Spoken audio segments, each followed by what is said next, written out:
The social injustices that African Americans are facing ring out as unfortunate incidences of young black men and women being in the wrong place at the wrong time.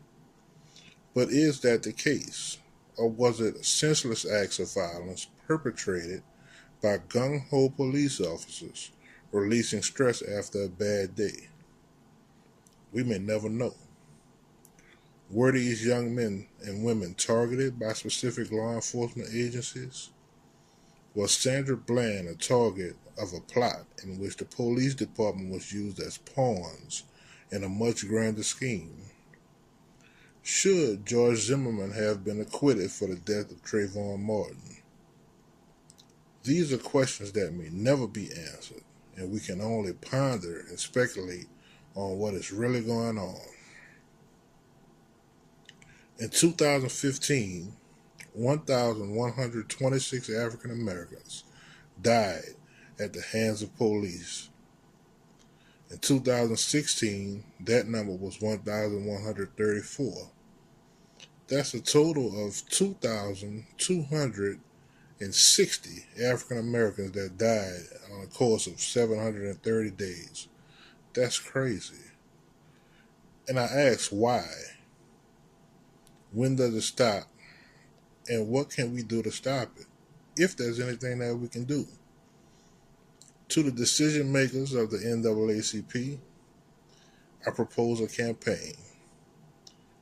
A campaign that I feel will effectively address the social issues, the injustices that African Americans are facing today.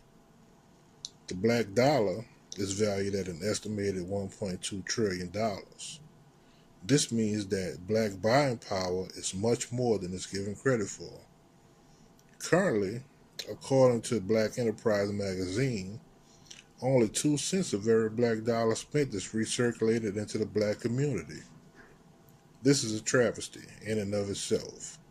Studies suggest that if $1 of every $10 or 10 cents of a dollar is spent initially with black-owned businesses, it would generate over $1 million in revenue for the black business owner.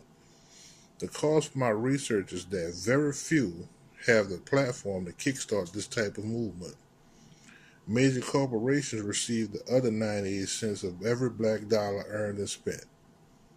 This will not be a problem, except that when these social injustices take place, they turn a blind eye to it, and that's not okay. It's not okay because their frontline workers and majority patrons are the very people that are the victims of these horrendous acts. Black Americans are nearly 3 times more likely to be killed by police than white Americans. That's not okay.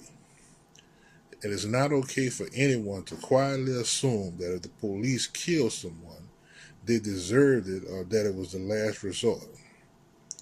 Newly released footage of the Alton Sterling Baton Rouge shooting shares clear audio of the police officer that shot him, yelling, "I'm gonna expletive kill you." The mere idea that the officer was afraid for his life loses all of his weight. How far are we going to let it go? How many more people have to die? And when is the people that are in a position to be able to do something going to do something? I don't know. I can't predict the future, but I wish that something will be done sooner than later. Thank you.